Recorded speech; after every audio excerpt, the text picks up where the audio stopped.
Your untapped power. What lies behind us and what lies before us are tiny matters compared to what lies within us. Well said by the Oliver Wendell. The power of positive thinking. Two men look out through the same bars. One sees the mud and one the stars. Let's begin our journey by having a look at how positive thinking can empower us to overcome negativity, externally and internally both. So firstly, we come up with the external negativity. Have you ever noticed the instructive paradox displaying by the night sky? Darker the night, brighter the stars. Doesn't this suggest an invaluable lesson for our lives? Tougher the situation, greater the opportunity for our latent strength to shine. Darker the blackboard, better for the person who wants to write on it. Similarly, more the negativity surrounding an activity, greater our chance to achieve something unexpectedly wonderful. When a ship sails the high sea, water that can sink the ship is all around it, as far as our eyes can see. But none of that water can sink the ship till it enters into it.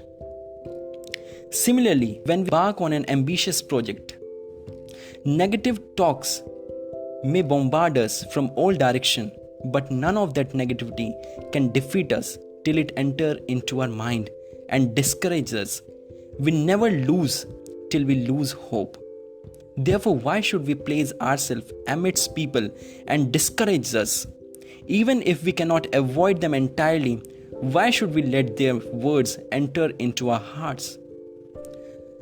Now we come up with the second, internal negativity. A talented but pessimistic shoe salesman visits a remote tribal town to explore sales prospect.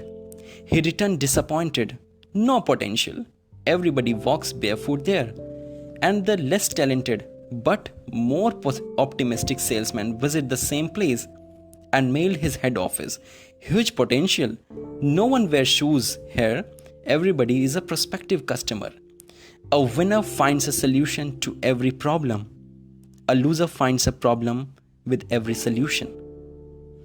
Helen Keller became blind and deaf due to an acute disease when she was just 19 months old.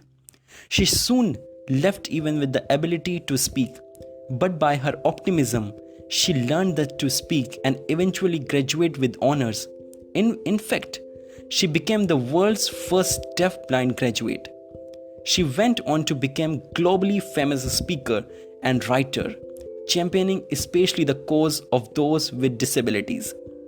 She expressed her attitude to life as follows: if I regarded my life from the point of view of the pessimistic, I should be undone. I should seek in the vain for the light that does not visit my mind and eyes, and the music that does not ring in my ears. I should beg night and day and never be satisfied. I should sit apart to awful solitude, a prey to fear and despair. But since I consider it is a duty to myself and to others to be happy, I escaped a misery worse than any physical deprivation. After meeting her, the Irish playwright George Bernard Shaw was so inspired that he commented, "I wish all Americans were as blind as you." We can all become blind to our limitations, not blind in the sense of unrealistic denying them, but blind in the sense of not letting them limit us mentally. As Henry Ford rightly pointed out, if you think you can, and if you think you cannot, in both cases, you are right. Thank you.